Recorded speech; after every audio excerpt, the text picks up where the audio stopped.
To your disappointment, I must tell you, this country does not have a forex crisis. This country has a crisis. So forex crisis, as we call it, is only a minute part of the crisis. Crisis is much bigger. We would like to think positively, as you know that I am a proponent of positivity and I like to think very positively.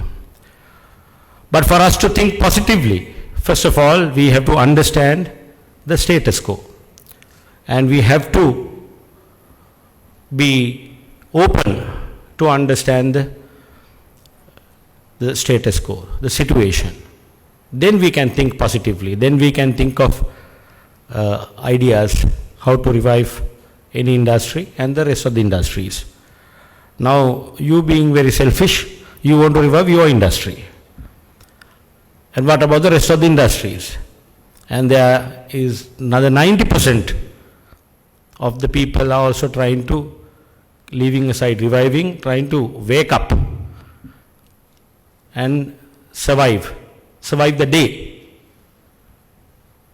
Now, clearly, two of our hotels tomorrow will not know whether we are going to open or not, or going to be open or not, because there is no diesel in our generators. And my colleague Madhav is seated in front of me. On Monday, we don't know whether we can publish our 3 broadsheets, namely Aruna and Morning and Tamilan. We will not know, because we are still depending on our good friend Sujiva to release some funds, because it is our ship. That ship is at the port. We have no dollars. So that's the truth. So what's the problem, if at all? The problem, as you know that I don't want to mince my words and beat around the bush, the reality is the government. And I am a firm believer in any country, government plays the pivotal role and the most important role in making sure this infrastructure is intact for these industries to survive. So when the governments fail across the world, obviously every one of us fall. Here, clearly, this government has definitely not delivered. What has the government not delivered? That's why I said forex crisis is a small thing. They have not delivered the most important element of a government's delivery items, if you have to call it so. The confidence. So the moment when there is no confidence in anything, you lose everything. That starts with confidence. This government has failed to give its stakeholders the confidence. So that is why you probably think you have to keep your forex outside Sri Lanka, because you are not confident.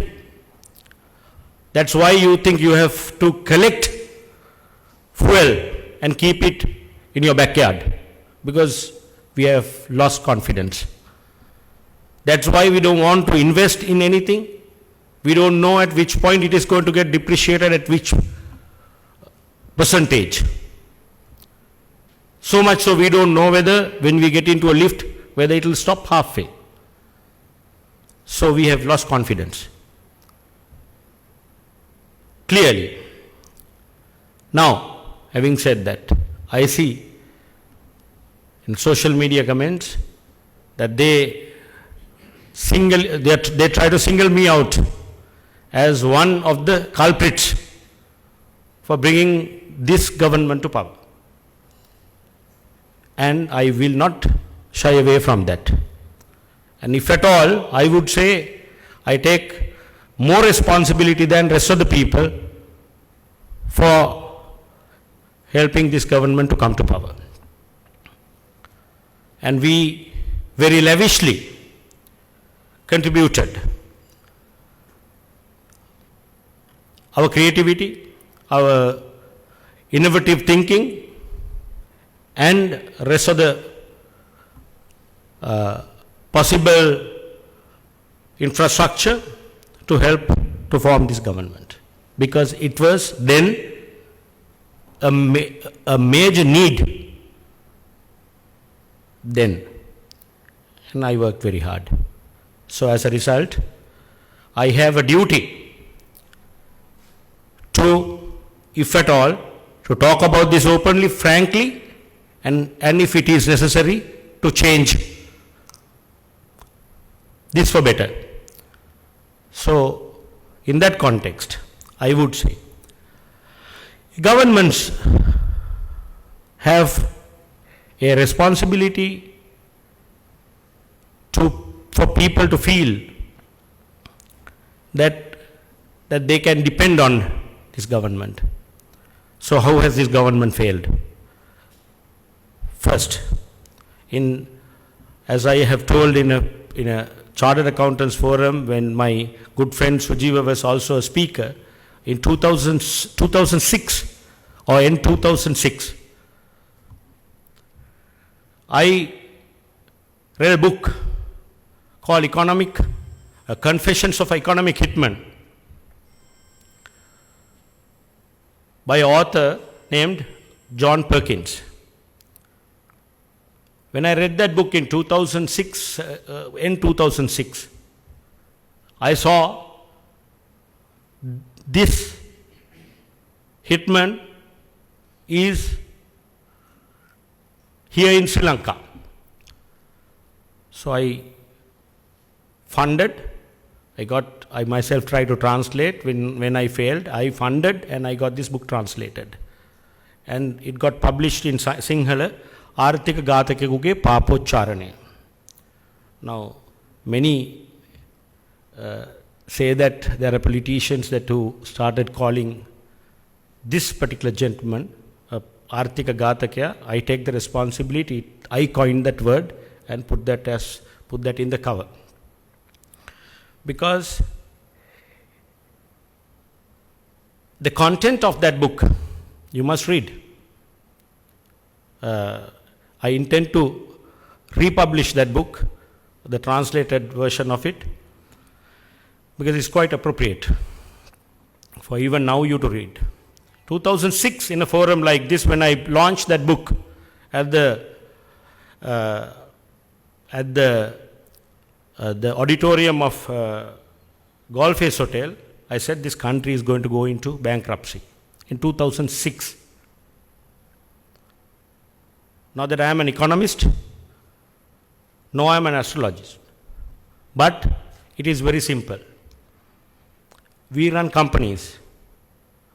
What is the key element of an establishment? The ownership. You own it. So every action that we take, it's very thoughtfully taken. Why? Because it has an impact on you, an impact on your organization. So if your employees don't feel that ownership in your organization, that organization can also get into trouble. But then when you read the content of this book, in my speech I very clearly told why we will get into this mess. Because Dr. Jayasundara, as we all know, as the Secretary Treasury for more than 10 years, and he has been in the system for 20 years. I can take action by action and tell you how he has driven a government by government to this situation. So what did the governments do? They did check shit. Why? They were comfortable. The governments were comfortable. Meaning the politicians were comfortable. because they didn't own the government. They didn't feel the ownership. So they knew, successive governments knew that we are going in the wrong direction. The whole world was losing faith in us, confidence. And as Sujiva said, we can talk anything, but the rating agencies, when they rate, that's it. You can't talk crap here. You can't have press conferences and tell the Sri Lankan people, all the rating agencies are bullshit agencies.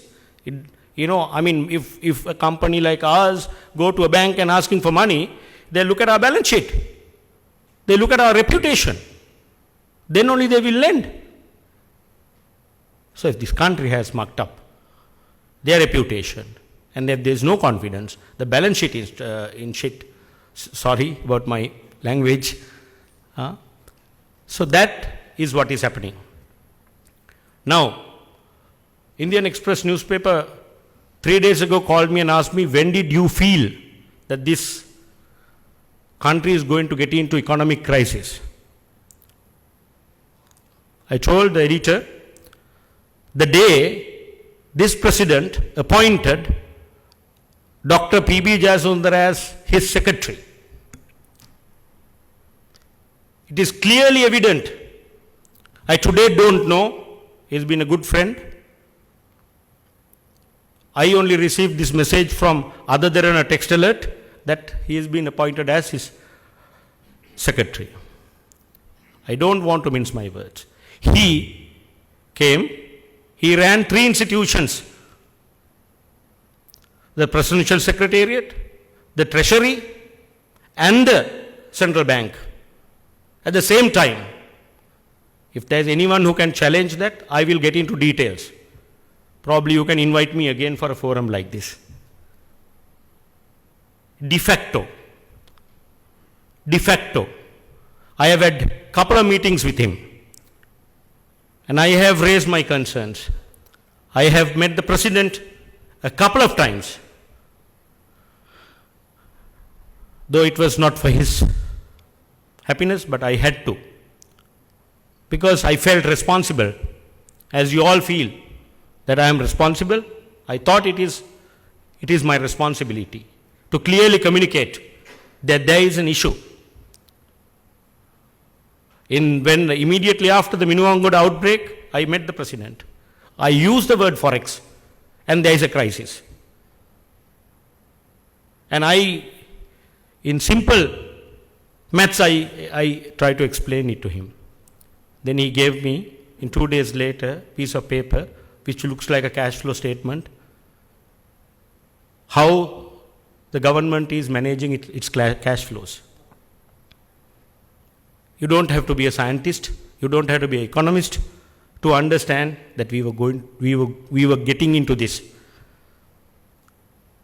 One look at the country's balance sheet, the country's cash flows, and 5 columns only you have to look at to say that we are going to get into trouble. And what do we do if we are going to get into trouble? As President was trying to intimidate that he is not responsible for the past crimes. I don't agree with that. However, when you are sitting in that chair, what do? You get ready for that crisis. Did we get ready for that crisis? No. There were many things that they could do, like what we do when we run companies. When we get into trouble, when we have cash flow crisis, we know what we have to do.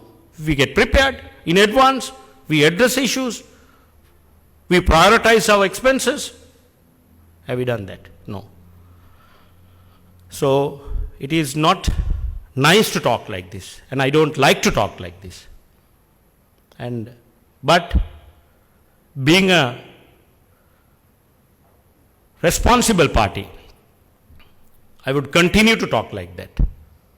And there is no reason for me to not talk like this. And having said that, the people of Sri Lanka, must remember one thing. It is us who can get together and make a change, and that is exactly what we were trying to do. But however, now if you really analyze over the years, if we have got into this trouble, we have knowingly, unknowingly contributed to this situation. Of course, it's like our employees or our customers. They can't control the company. But it has happened. Now, to conclude, I would say, you need a solution. But this solution, as Sujeeva said, there is no immediate solution. It's very clear. But we got to wake up tomorrow. So, now we got to prioritize.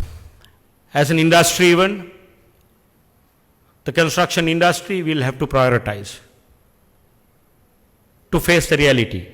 It's not very easy, or it is not within our control to change things the way we would like to change. So we need to prioritize how to do it, what to do it, which project, at which cost, at which margin, how.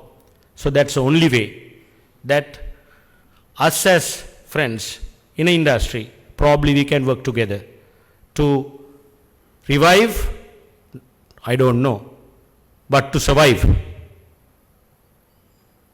First, survive. Then we can revive. Thank you for inviting me for this function.